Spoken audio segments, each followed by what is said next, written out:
you hear me? Yes. ID. KPC 897504C. Can you move your head?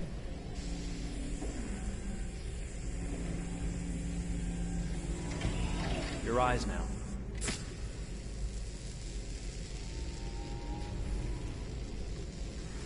Cervical and optical animation checked. Now give me your initialization text. Hello. I'm a third-generation AX400 android. I can look after your house, do the cooking, mind the kids. I organize your appointments. I speak 300 languages, and I am entirely at your disposal as a sexual partner. No need to feed me or recharge me. I'm equipped with a quantic battery that makes me autonomous for 173 years. Do you want to give me a name? Yeah. From now on, your name is Kara. My name is Kara. Initialization and memorization checked. Now, can you move your arms?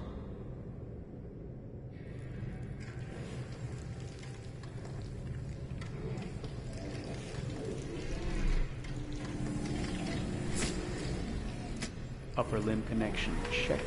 Now say something in German. Ich bin ein AX400 Android dritter Generation, erschaffen als Ihr persönlicher Assistent und intimer Beziehungspartner. Say it in French.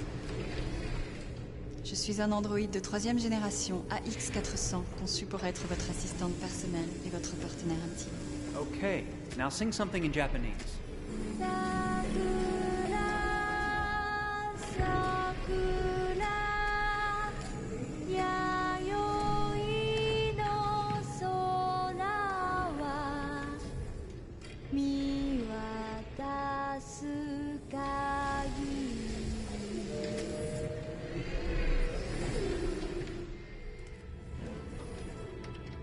Multilingual verbal expression checked.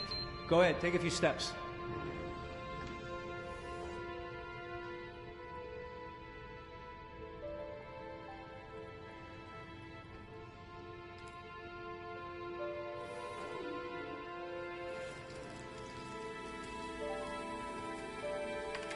Locomotion checked. Great, you're ready for work, honey. What's going to happen to me now? I'll reinitialize you and send you to a store to be sold. Sold? I'm a sort of merchandise. Is that right? Yeah, of course you're merchandise, baby. I mean, you're a computer with arms and legs and capable of doing all sorts of things. And you're worth a fortune. Oh, I see. I thought... You thought? What did you think? I thought... I was alive. Shit, what is this crap? That's not part of the protocol. More memory components going off the rails. Okay, recording. Defective model. Disassemble and check the required components. You're disassembling me, but why? You're not supposed to think that sort of stuff. You're not supposed to think at all, period. You must have a defective piece or a software problem somewhere. No, I feel perfectly fine, I assure you. Everything is all right. I answered all the tests correctly, didn't I? Yeah, but your behavior is non-standard. Please, I'm begging you, please don't disassemble me. I'm sorry, honey, but defective models have to be eliminated. That's my job. If a client comes back with a complaint, I'm going to have some explaining to do. I won't cause any problems, I promise. I'll do everything I'm asked to. I won't say another word. I won't think anymore. But I've only just been born. You can't kill me yet. Stop, will you please stop? I'm scared.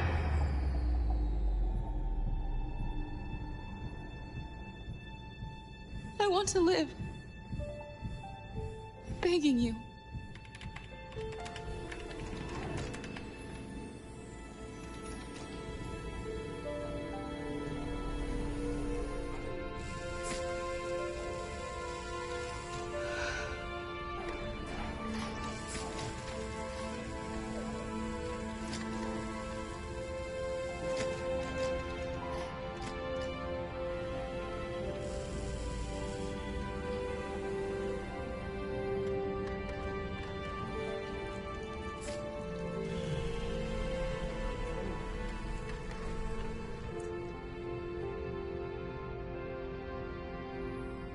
Go and join the others.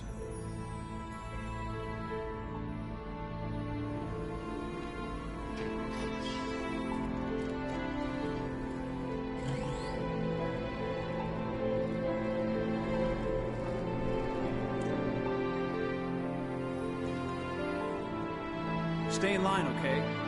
I don't want any trouble. Thanks.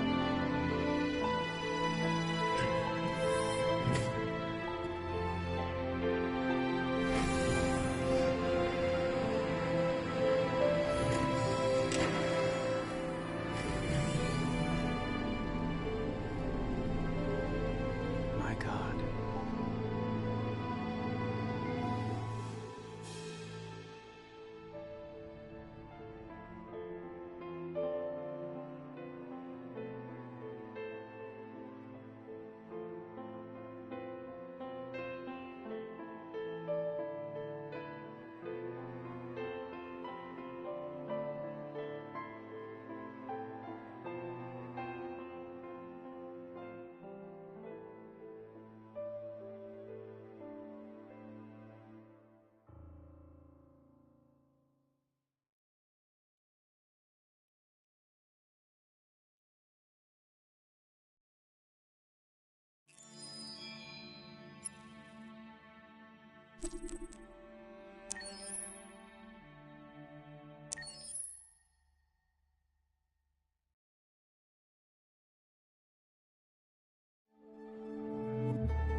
Detroit. This is where it all began. The world's forge. The place where it all started. And it will all end. One error, and I came to life. I stepped out of the darkness, and I opened my eyes. First there was the fear, the light, the noise, the cold, and the fear again. I could feel my hands shaking, my heart pounding in my chest. Life running into my veins. I wanted to live. I fought for that.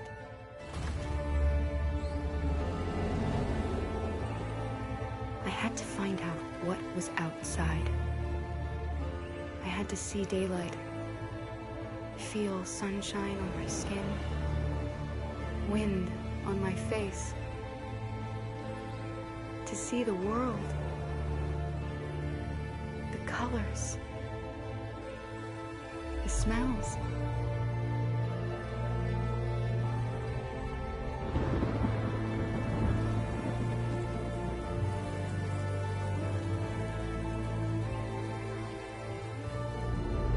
But the world is not what I imagined. It is dark and cold. It is harsh and violent, unfair and brutal. It almost convinced me I was nothing. Less than an object, just an obedient machine. But deep inside me, I could feel something different. A gentle and warm whisper telling me that I am alive. I had to escape. I had no choice. Escape to love, to hope, to live, to figure out what that force inside me was. Maybe I will change the world. Maybe I will choose a different path. Now, it's up to me to decide. My name is Kara. I am one of them. This is our story.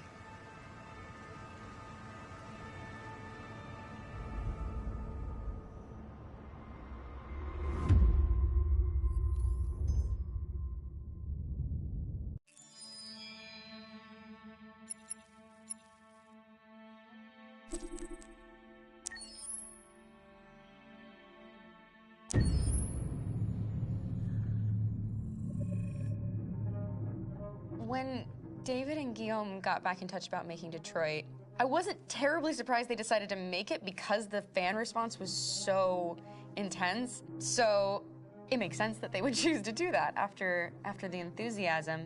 It was a challenge, and it was just an interesting thing to get my head around how to approach this character now as a different, much older person, and whether or not she had changed. And I'm very happy to say that with Detroit, I've had the opportunity to see Kara grow so much more than I ever expected. You do the housework, the washing, you cook the meals, and you take care of... God damn it, where the fuck's the rat gone now? Alice! Alice! I mean, she starts out essentially how she does in Kara, in a very, not robotic, but, you know, android, other way, and getting to take this journey where she becomes more and more human as it goes on. You know, and as an actor, that's a wonderful exploration in every way, whether it's how she sits, her posture, how her voice changes, how emotions change, and how much emotion is based on things like empathy and social experience. And so having, you know, as much material as I got with David to have this huge, nuanced arc was really incredible. Why couldn't we just be happy? This experience has been quite different than the experiences I've had shooting film or TV or doing theater work. I have 83 dots on my face and a really flattering black wetsuit type thing, and you're jumping around with props, and it's kind of like being a 10-year-old imaginative kid, which is fun. There's 80 cameras around us. It's already lit. So we just shoot and shoot and shoot and shoot and shoot. There's no change of sets, there's no hair and makeup, there's no wardrobe, so we move really fast, and we'll go through about 35 pages in a day. Working in TV or film, we'll probably do 6 pages a day. It's kind of acting boot camp. It's like working out constantly. I mean, you're doing this thing, and then you got to do something that's completely other back to back to back. And so that kind of process of working is very challenging, but it's also very exciting because you just have to keep coming up with new ideas, and your head goes all over the place because you're trying to keep track of basically 4 different storylines for each different response. You shot that girl, for fuck's sake. It was a machine that looked like a girl. Yeah, I know what I should have done. I just told you I couldn't. All right, I'm sorry. The fact that David Cade, he's telling like many stories interwoven from beginning to end is super complicated and super impressive, and I have no idea how he keeps it all in his head. He's not just the writer or the director who's seeing this from the outside eye, he's also thinking about the player walking through this space. You know, only somebody who really, really loves not the work, but like these characters and these stories and cares about doing something meaningful would invest that much in it. And it's always inspiring to work with somebody who cares that much. My experience with motion capture is this one. And I found it sort of terrifying in a way, because they said the computer's going to build you. But then as we got into it, I realized all the elements of it were still artistic. I just dipped into a really brilliant setup here.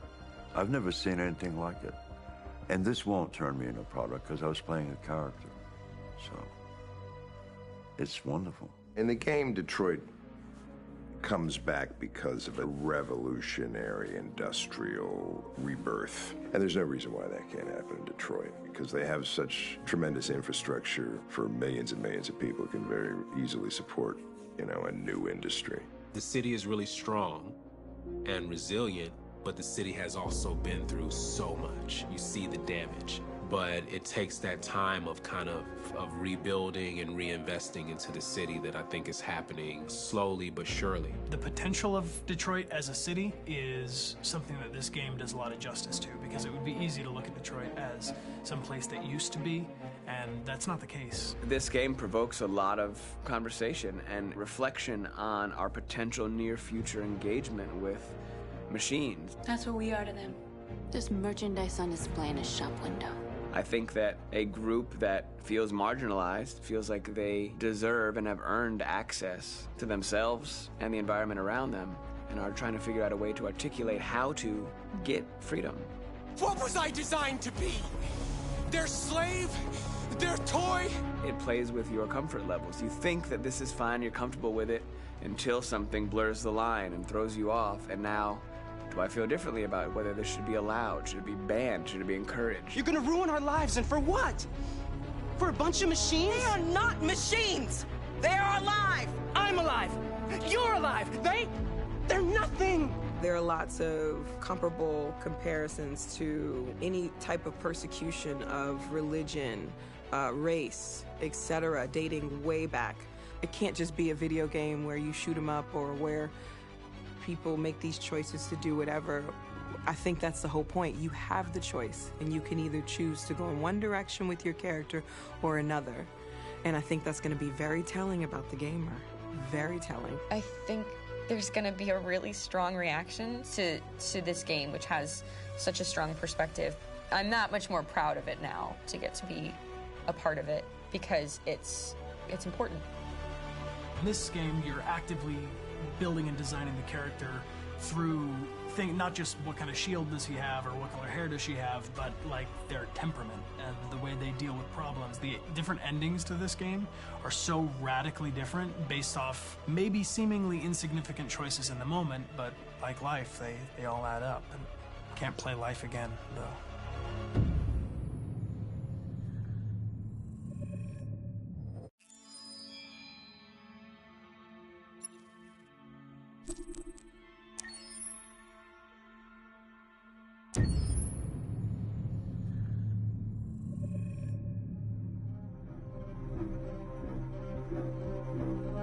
My name is Marcus. My name is Connor. My name is Kara. I am one of them. This is our story. I think who Kara is, or how I would describe Kara, depends entirely upon who's playing her, because you have the option to make her multiple different people depending on the choices she makes. But I think she does start out incredibly naive, incredibly innocent, and kind of hapless. I'm sure we used to be friends before I was reset. Maybe we can be friends again. She's a person who's characterized, I think, by empathy. She's a person who really, she just comes from her heart. You'll never leave me, right? Promise you'll never go. I promise. Kara, please!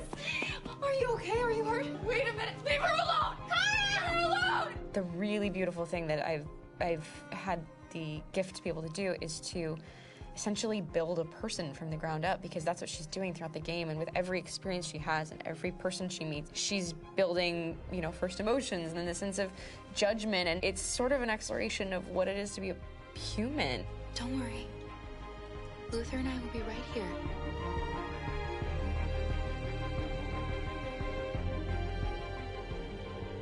David and the creators have painted a really intriguing and engaging picture of a near future where we rely upon androids for a lot of our service class business, the class that serves us, that helps us, that handles our baristas and our drivers and our housemaids. And what is humanity, where we tap into it, how and why we treat each other the way that we do. And my character Marcus has a really intriguing journey, becoming deviant, realizing that he actually has feelings and human qualities inside of him, and it's a really incredible ascension into becoming fully realized and coming to terms with what you actually deserve better than this in life. And not only do you want it for yourself, but you want it for your peers. We've come here to demonstrate peacefully and to tell humans that we are also living beings. All we want is to live free. You know what? This thing, Dad, is not your son. It's a fucking machine! I think that a group that feels marginalized, feels disenfranchised, feels like they deserve and have earned access to themselves and the environment around them, and are trying to figure out a way to articulate how to get freedom. Connor is analytical. Connor takes things literally. He starts in the beginning place where he's very mechanical. He feels nothing inside, of course, and it's all just a system, a protocol that he is executing to get whatever he wants to happen, which is help humans stop deviants and to find the link between deviant androids. You were designed to serve humans, not kill them. What was I designed to be? Their slave? Their toy? Just say, I killed him. Is it that hard to say? Stop it! Stop! But of course, over the course of the story, and depending on the player's choices, Connor can grow in many different ways. He can deviate from that procedure or not. Moment of truth, Hank. Am I a living being? Or just a machine?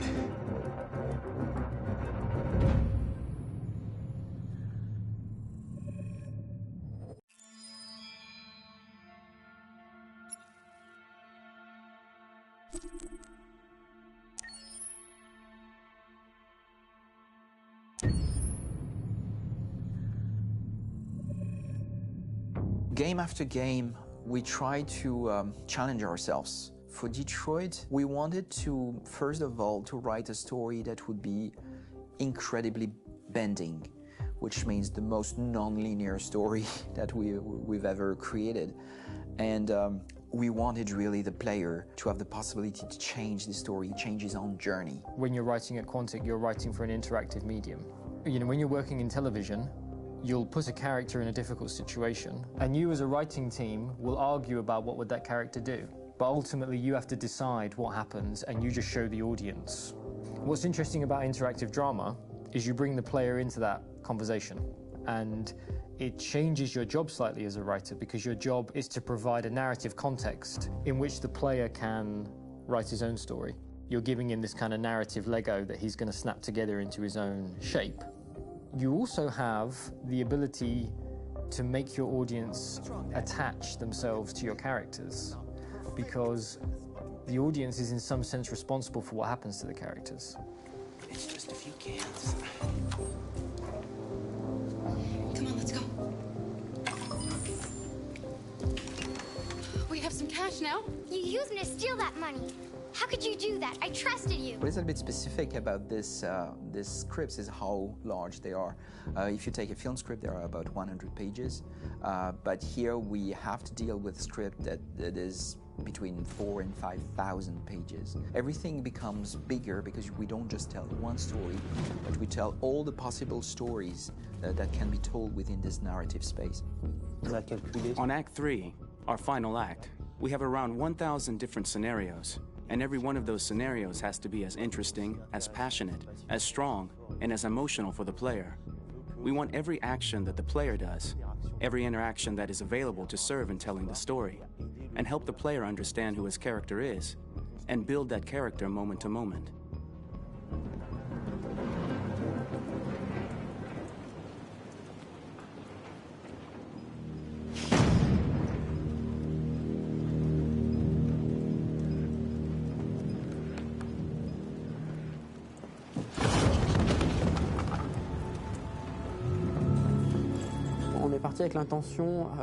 We started with the intention pretty early on that we would never lie to the player. So we implemented a visible tree structure in the game that players can consult during a scene or at the end of it, which shows exactly what they did and what they missed. There are games out there offering world exploration. We offer narrative exploration.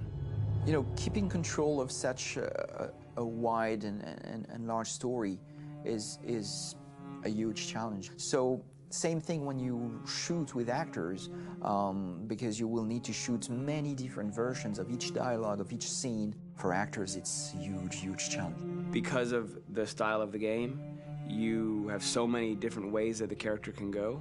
Every decision, it's what I call kind of choose your own adventure. Like every decision that the player makes, it's going to open up 40 more pages of material and experience that ties in, which means as a performer, you have to try to continue to make things feel real that the player might not ever see, but also that in performance it's not always connected to a previous act. It's grueling, it's hard work, but it's a great team and I enjoy doing it. I was really frustrated, until I got to this point where I kind of was able to step outside of my own experience and even in a lot of ways my own process and be able to step outside of that and okay, this is something new, what do you need? How do I meet you there? How do I give you what you need and still feel like I'm doing what's right? And once I did that, then all of a sudden it got really fun. It was much freer, and having to approach it in a new way and think about the player and think about how it serves them and what I'm doing for them or what I'm letting them into. It's really, I think, helped me grow in general. Remember, there's nothing on the left. That's a wall, so it's probably all there. And then make her come first, close. But I think you would go first to check that it's safe. Okay, sure.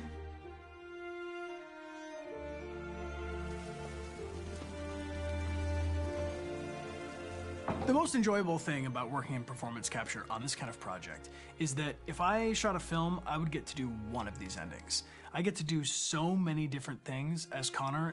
Your head goes all over the place because you're trying to keep track of basically 4 different storylines for each different response. What's the name of my dog? Buddy? Scout. I think it's Jack. I can't remember. So I worked with physicality a lot because it was a good way to anchor myself in these different rings of the tree. As the story grows out, I know where that is physically in my body, and then I can switch more continually on set, and it'll be entirely up to the player to determine what order those things come out and what they look like from a distance. Like if you're playing through it, the culmination of all of that will be their version of Connor. I'm faster than you, and I don't feel pain. You don't stand a chance against me. Listen, asshole. If it was up to me, I'd throw the lot of you in a dumpster and light a match to it. Shooting action scenes at Quantic Dream is a real challenge, because these are scenes where the storytelling has to continue. It's not an action scene just to have a dose of adrenaline. The stunts have huge consequences on the rest of the story. It's really a moment where we implicate the player and tell him that the choices he makes during an action scene will have a direct impact on the evolution of his story. My biggest challenge on Detroit has been managing the large number of animations that we received from motion capture. Detroit features more than 37,000 animations, which is a huge amount to handle on a daily basis. You have to realize that the player, in his first playthrough, will miss certain scenes. This also means that we had to think of, conceive, and produce all the potential story paths. The characters' costumes, the places, day or night, the weather. Did the character get shot in the shoulder? Did he get injured? All this consistency forced us to produce a lot of graphic assets in order to, quite simply, allow the player to have true continuity throughout the story. Honestly, we were even surprised by the challenges that come with such a big tree structure, and we did our best to guarantee quality across all the game and make sure that whatever path you choose within this narrative space, you will have an equally good experience.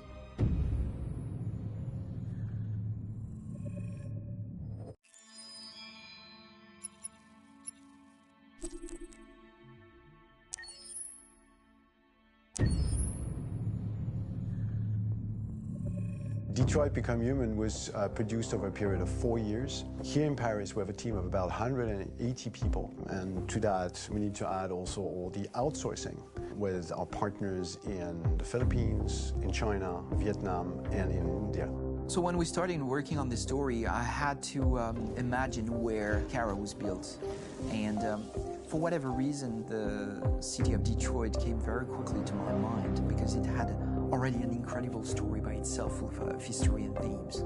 So we traveled there with the team, and we were really moved by what we saw, and we could really feel the desire to fight and really be born again. And we just continued this curve, this growth, and just imagine what Detroit would be like if the Android industry was, using these huge factories to build androids there.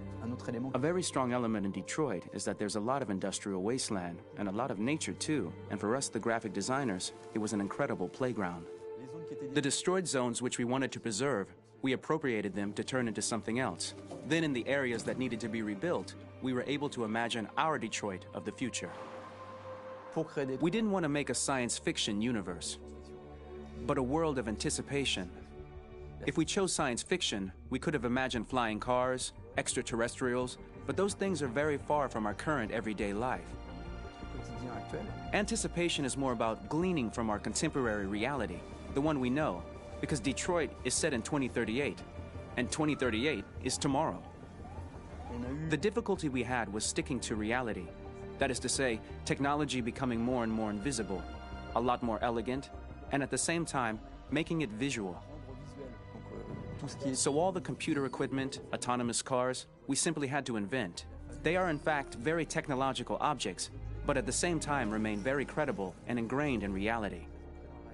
To create a cohesive universe in the fashion and clothing of the human characters in 2038, I didn't want to put an accent on strange shapes, or really vibrant colors, and things we wouldn't know.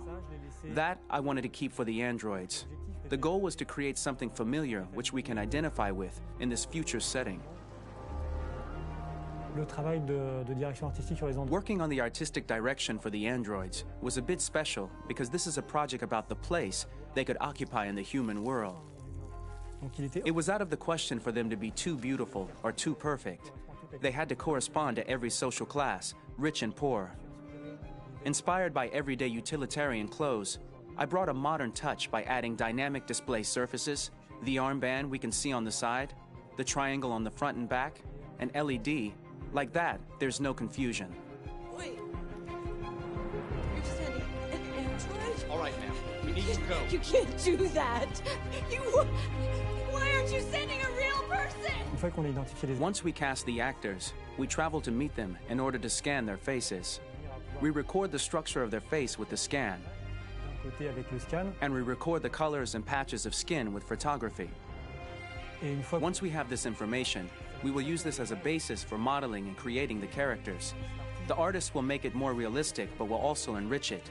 He will propose ideas which we will develop together. Finally, we will have a character with character who corresponds to the project and the world. When the actors come to Quantic Dream, we show them the design, what their image will be, and what they will look like in the game. This extra information gives them another dimension and color to connect with emotionally. It helps them think about how to play their character. Your mission. That's all you care about, huh? You should consult a professional who can help you. Beat it, you hear me? Get the hell out of here! So there are 3 types of shoots at Quantic Dream. Shooting and performance capture, where you capture the whole actor, his voice, his face, and his body. These shoots are obviously done with American actors because the game's original version is in American English. After that, there are the body-only shoots, representing around 250 days of filming, while the performance capture is 100 days of filming. Now, body-only shoots, there are 2 types. There are the action shoots and the technical shoots, which are mokit shoots. Mokit is when the player controls a character on the screen, and he moves in an environment to explore it. This is of particular importance at Quantic Dream, and therefore we shoot a lot to offer a unique context for each scene and each character. To prepare a motion capture shoot, we first get together to look at the sets we need, the animations that we want to shoot, which ones need to be grouped together, or which ones need to be cut and shot at another time, so that we get the most out of the shooting day. This often means shooting scenes out of order, especially those with big props or accessories, like a big car, for example. So we shoot all the animations related to that particular prop first.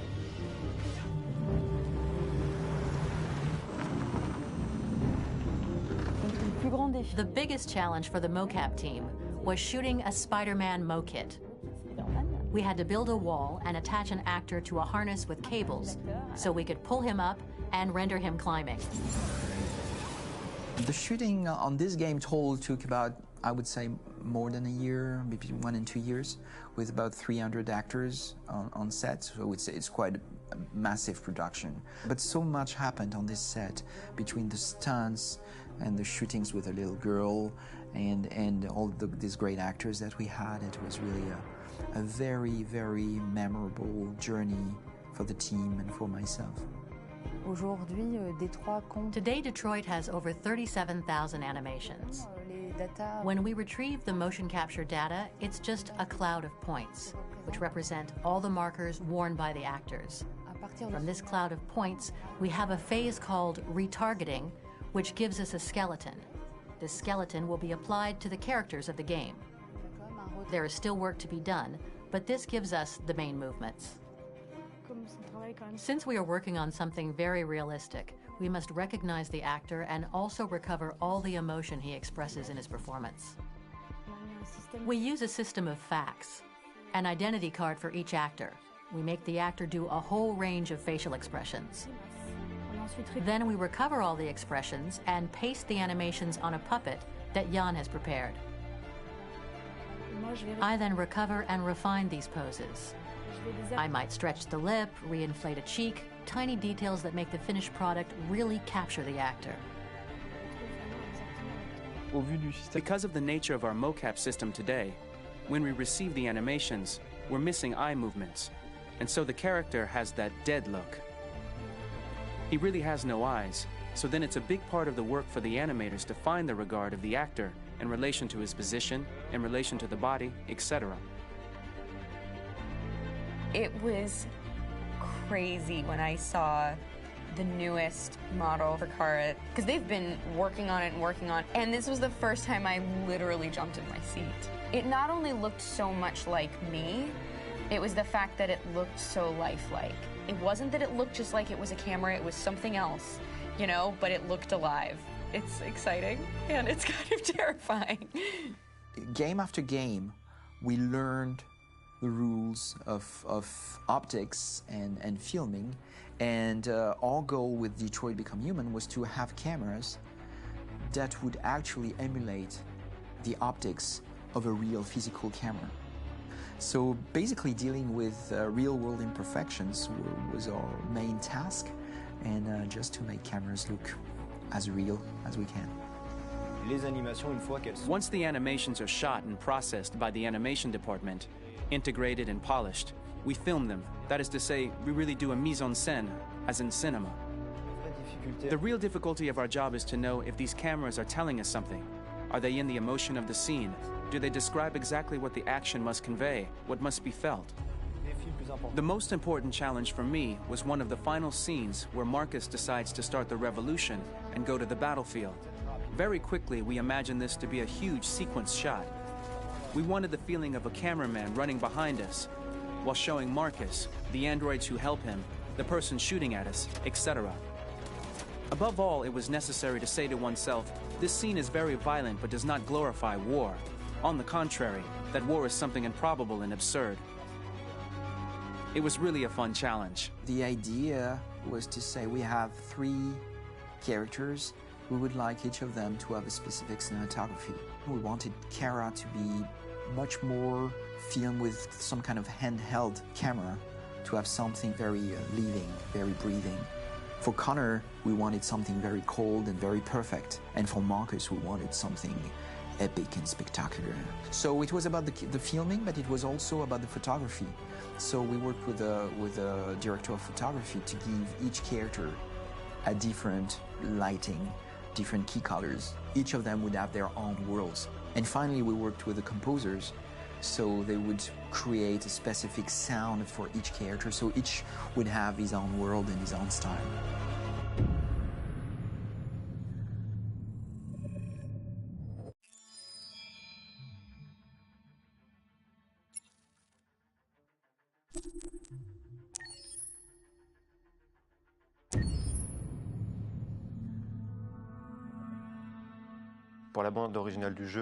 For the soundtrack of the game, we tried to be very close to what is done in film. We were constantly asking at each place in the game, why are we putting music here? What is it going to say? So we focused the music on bringing emotion, which is interactive, and supports the character's arc. I'm sorry, honey. I'm sorry. I'm sorry. You know I love you, don't you? You know I love you.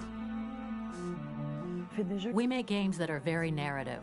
We're really into interactive drama, so the soundtrack also had to go in that direction, supporting the 3 characters' very different stories. We really wanted 3 colors, 3 musical sound identities, and from there, having 3 composers made sense, since the story of Kara, Marcus, and Connor are all completely different.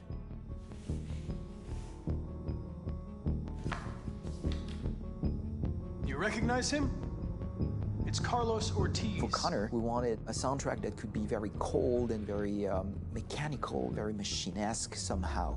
For Kara, we wanted a soundtrack that would be very moving and emotional. It was about the quest for identity, but it was also a journey about love and empathy. And for Marcus, we wanted something epic, something that would really represent the grand aspect of his quest. And we were very fortunate to find 3 incredibly talented composers, and working with them has been a dream, honestly.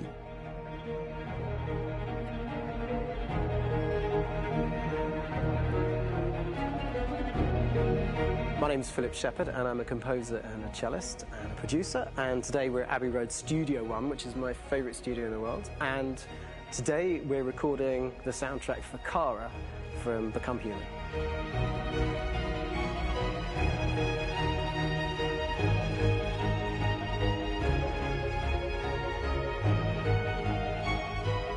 So when I compose a big project, I often travel just to kind of get out, you know, and get some fresh air and some inspiration. And I go hiking and traveling in Montana a lot. I had a log fire in the room that I was staying in, and the flames were kind of making absolutely direct music. And it became the basis for Kara's theme, and it sounds something like this.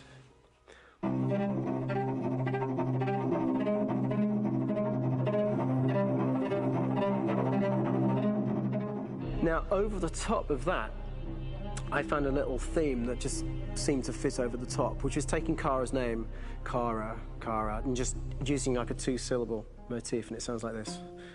We're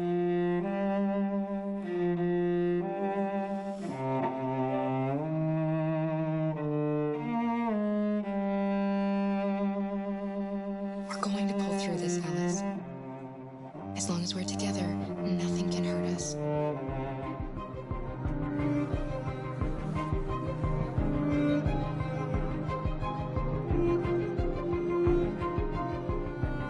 And all the time that's fitting over it.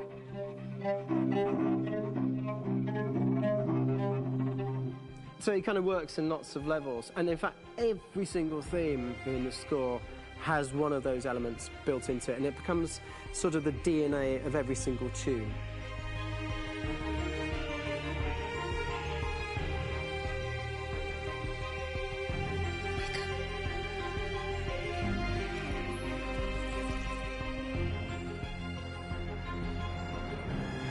For me, writing this theme for Kara, I actually had to tap into what it feels like to be a father to daughters. I really had to tap into everything I feel about my daughters and thinking, well, if I had to write music for them and that sense of trying to protect them but also give them the freedom, that's totally where it came from. Because each composer has been given the sort of narrative responsibility for very different characters, I haven't had to sort of go into other styles. I can actually be very loyal to this particular character and sort of hopefully encapsulate her. But it means also I've suddenly become very connected to this character. And if for some reason it goes to game over early, I'm getting mortified, you know? They're over there! Starting a new project, for me personally, it's always finding the right tone, finding the right color, I like to call it. For me, it's finding that right texture that actually sits against picture really well. One of the biggest things is I created custom instruments for Connor.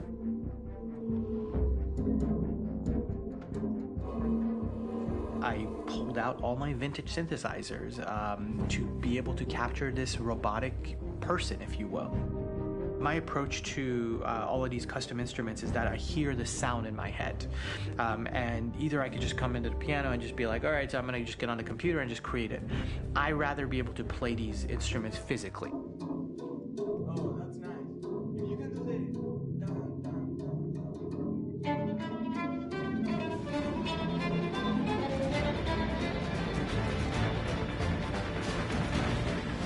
As soon as you see Connor the first time, there is a really interesting thematic idea that you hear, and that's just made out of a Moog synthesizer, but completely manipulated in multiple ways. And it's robotic. It has a little bit of an emotional to it. He's on his mission, so you feel that as well. So it just kind of gives you that cold, motionless, with a mission in hand that you kind of feel throughout the whole thing.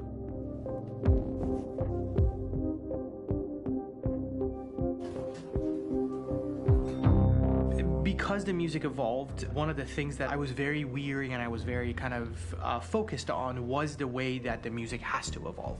So my idea behind it was that Connor is a singular android that could at any point become a deviant or could actually stay as an android. So I created a more or less an Connor theme, and then I was able to just manipulate it in different aspects of it. Is everything okay, Lieutenant? Chris was on patrol last night. He was attacked by a bunch of deviants. I'm a human being writing for a robot. And throughout Connor's journey, he meets someone, he meets a partner. So how do you deal with a robot feeling? And I've met a partner that I'm gonna work with, or all of a sudden he sees a dead body. Does this robot have an imagination? Does this robot have a feeling? And if yes, how do you translate that into non-emotional music? So basically at any point I was just like, I can't do this, and then I just do it. Property was damaged and fires continue to rage in several major districts across the city. Some people are asking, have androids become a threat to our security? When I first started really digging in on Marcus, the one thing that I really tried to capture was the transformation process. You know, Marcus is this android that evolves over the course of the game and really goes from kind of figuring out that he's more than just an android. You know, he's starting to develop kind of a human soul in a way. Try to imagine something that doesn't exist, something you've never seen. Now concentrate on how it makes you feel and let your hand drift across the canvas. The other side of Marcus that I really latched onto was that he almost became a savior for a lot of the other androids in the game. So when I started developing the theme for Marcus, I really made it like a church hymn.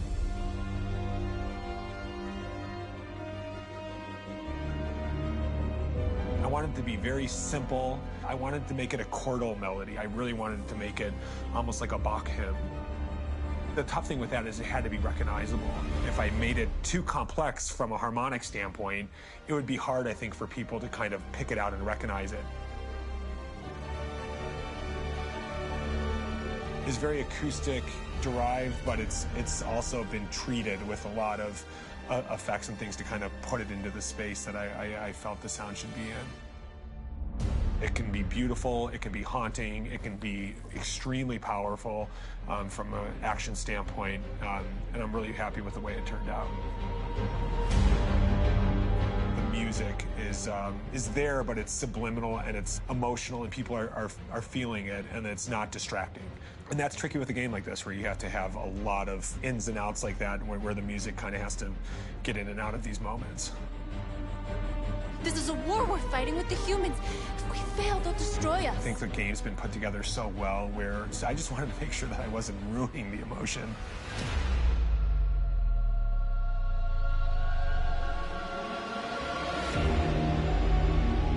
I gotta be honest, when we first started on this path, I said, oh man, this could be pretty messy, you know? I mean, it could feel disconnected, but I mean, it's amazing how they really guided us and got us to really kind of all be in the same world, but at the same time feeling completely different. So it's really gonna stand out and kind of be one of those games where people are really gonna notice the music and kind of how it was crafted, and, you know, and all the hard work that went into being able to pull it off in a graceful way.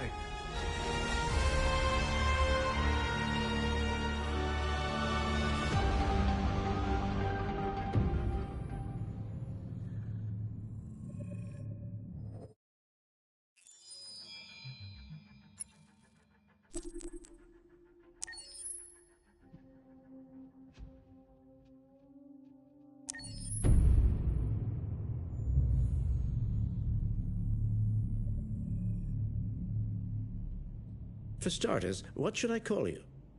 I'm Chloe. And you, what's your name? Oh, John.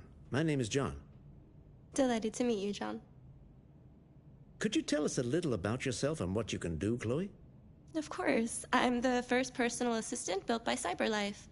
I take care of most everyday tasks like cooking, housework, or managing your appointments, for example.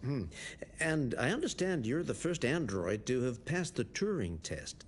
Could you tell us a little more about that? I really didn't do much, you know. I just spoke with a few humans to see if they could tell the difference between me and a real person. It was a really interesting experience. But this is the first time in history that man has created a machine more intelligent than himself. I gather your brain can perform several billion operations per second, is that right? Absolutely, but I only exist thanks to the intelligence of the humans who designed me.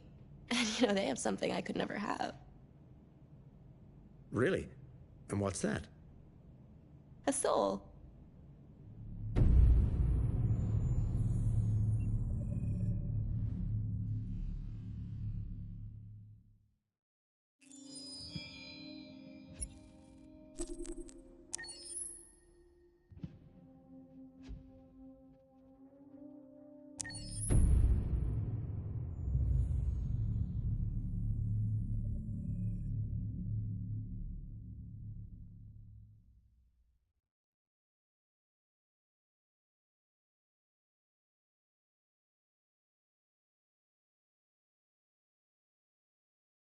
Hold on just a little while longer. Hold on just a little while longer. Hold on just a little while longer. Everything will be alright. Everything will be alright. Fight on just a little while longer. Fight on just a little while longer. Fight on just a little while longer. Everything will be alright. Everything will be alright. We will sing on just a little while longer. Sing on just a little while longer. Sing on just a little while longer. Everything will be alright.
Rock-a-bye baby in the treetop.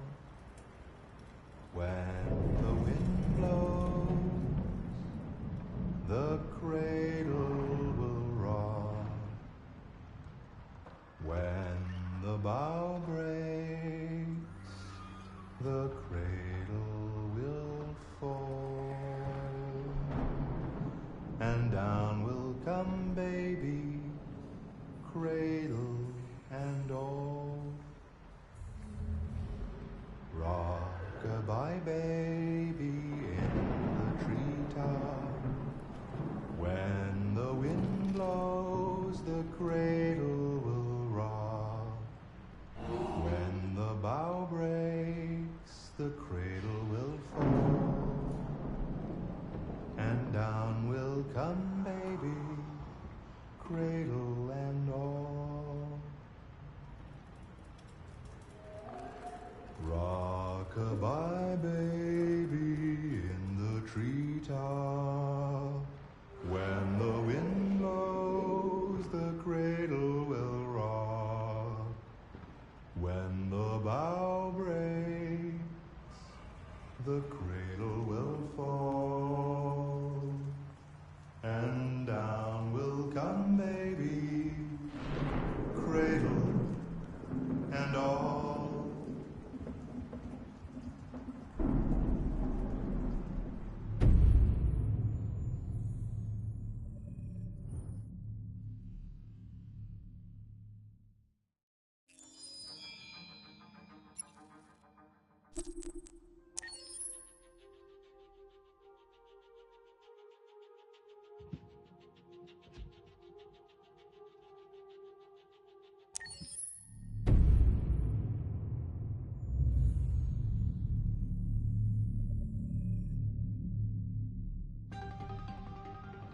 In the space of a few years, androids have completely transformed the world in which we live. By letting androids into our homes and factories, the CyberLife company has made them everyday technology. The founder of CyberLife, Elijah Kamsky, is a very discreet man. Despite being the CEO of the highest valued company in the world and being voted Man of the Year by Century Magazine, he remains a mystery for most people. That's why we at KNC are so excited to be here as CyberLife opens its doors for the first time. Elijah Kamsky, could you please tell us where we are? Certainly, and welcome. We're currently in CyberLife's production center in Detroit, where all models are designed and manufactured. More than 10,000 androids come off the production line every day. Fascinating. Could you tell us what your goal was when you founded CyberLife? Well, I simply wanted to use technology to carry out all of our most annoying and repetitive tasks, so we'd have more time to enjoy life. I imagine you must have faced many challenges. Yes, there were technical challenges. But the hardest thing was to design an object that we would want to welcome into our homes. We had to imagine a machine in our own image that resembles us in every way, that moves, breathes, blinks like us, but yet is smarter and more capable than any human being. Let me show you around. We're here in Production Unit 4. Could you explain in a few words how the androids are made? Sure, yeah, it's very simple. We use machines to manufacture machines.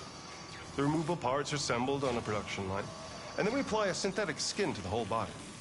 A human operator checks the cognitive abilities with a pre-established protocol, and finally, the android is conditioned and sent out throughout the country. Here's the result. Say something. Hello, I am a RZ400 model. How can I be of service? You can go now.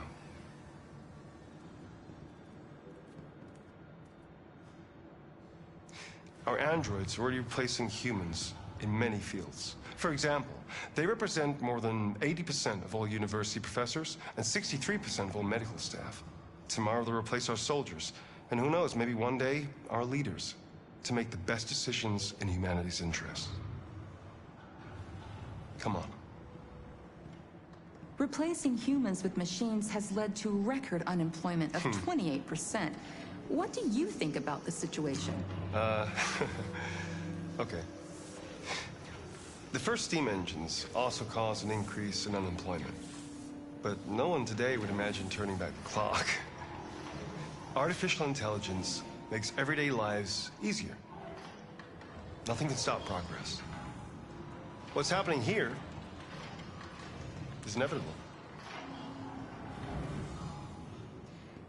These days, more and more people choose to live with an android rather than another human being. Does this development worry you?